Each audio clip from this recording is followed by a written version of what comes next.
नमस्कार। आज हम एक बहुत ही दिलचस्प और सीधी सी बात पर गौर करने वाले हैं। एक ऐसी बात जो सीखने को लेकर हमारे पूरे नजरिए को बदल सकती है। और वो बात है सीखना संबंध बनाना है। मतलब सीखना सिर्फ जानकारी इकट्ठा करना नहीं है, बल्कि उस जानकारी के टुकड़ों को आपस में जोड़ना है। लेकिन सवाल ये है कि क्या ये सिर्फ कहने सुनने में अच्छी लगने वाली बात है या इसके पीछे कोई वैज्ञानिक सच्चाई भी है। चलिए इसी को समझते हैं और देखते हैं कि इस छोटी सी बात में कितनी गहराई छिपी है। तो शुरुआत करते हैं सबसे बुनियादी जगह से, हमारे दिमाग से। देखते हैं कि दिमाग के अंदर सीखने का मतलब असल में होता क्या है। देखिए, हमारा जो दिमाग है वो अरबों खरबों छोटी छोटी कोशिकाओं यानी सेल से बना है। इन्हें हम न्यूरॉन्स कहते हैं। अब मज़े की बात यह है कि सीखना दिमाग में नए कनेक्शंस या कहीं कि नए रास्ते बनाने जैसा है। हर बार जब भी हम कुछ नया सीखते हैं ना, तो ये न्यूरॉन्स आपस में जुड़कर एक नया रास्ता बना लेते हैं। हमारा दिमाग सचमुच बदल जाता है। और ये कनेक्शंस भी अलग अलग तरह के होते हैं। जैसे रट्टा मारना और किसी चीज़ को समझना, दोनों में ज़मीन आसमान का फ़र्क है। रट्टा मारने से जो कनेक्शन बनता है वो बहुत कमज़ोर होता है, अकेला सा, और उसे भूलना बहुत आसान है। लेकिन जब हम किसी चीज़ को समझकर सीखते हैं तो एक मजबूत नेटवर्क बनता है, एक जाल जो लंबे समय तक टिका रहता है। तो ये सब शुरू कैसे होता है? बस एक नए अनुभव से या किसी नई जानकारी से? और बस दिमाग में एक नया कनेक्शन बन जाता है। फिर जब हम उस चीज़ की प्रैक्टिस करते हैं या उसे दोहराते हैं, तो वो कनेक्शन, वो रास्ता और पक्का हो जाता है। इसी कमाल की चीज को न्यूरोप्लास्टिसिटी कहते हैं। मतलब सीखना सिर्फ दिमागी कसरत नहीं, बल्कि दिमाग को बदलने का एक तरीका है। चलिए, तो ये तो हुई दिमाग के अंदर की बात।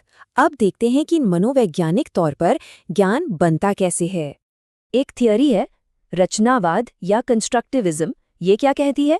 ये कहती है कि ज्ञान कोई ऐसी चीज़ नहीं है जो हमें बाहर से मिलती है, बल्कि हम सब अपना ज्ञान खुद बनाते हैं। तो ये होता कैसे है? इसके 3 आसान स्टेप्स हैं।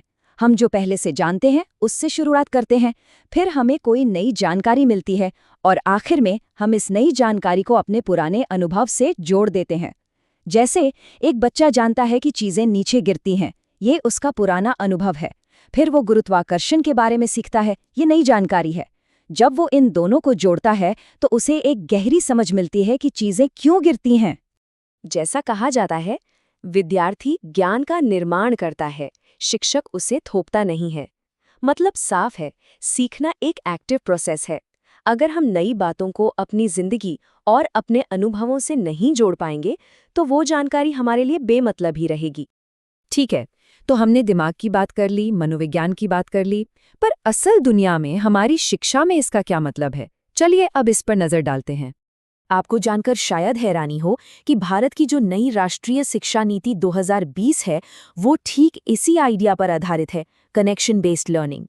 ये पॉलिसी कहती है कि हमें रट्टा मारने वाली पढ़ाई से दूर जाना होगा। इसकी जगह जोर दिया जा रहा है अनुभवात्मक यानी एक्सपीरियंशियल लर्निंग पर, एक्टिविटी बेस्ड लर्निंग पर। मतलब सिर्फ पौधों के बारे में किताब में पढ़ने की बजाय बाहर जाके पौधे लगाना, चीज़ों को करके सीखना। और लक्ष्य क्या है? लक्ष्य है ऐसी गहरी समझ पैदा करना जो सिर्फ इम्तिहान तक सीमित ना रहे, बल्कि हमारे जीवन, समाज और अनुभव का हिस्सा बन जाए। तो चलिए अब इन सभी बातों को एक साथ जोड़कर देखते हैं कि पूरी तस्वीर क्या बनती है। देखिए, चाहे हम इसे किसी भी नजरिए से देखें, दार्शनिक स्तर पर सीखना मतलब नई चीजों का अर्थ बनाना है। मनोवैज्ञानिक स्तर पर यह अनुभवों को जोड़ना है। और दिमाग के विज्ञान यानी न्यूरोसाइंस के हिसाब से देखें तो ये न्यूरॉन्स को जोड़ना है। हर जगह जवाब एक ही है।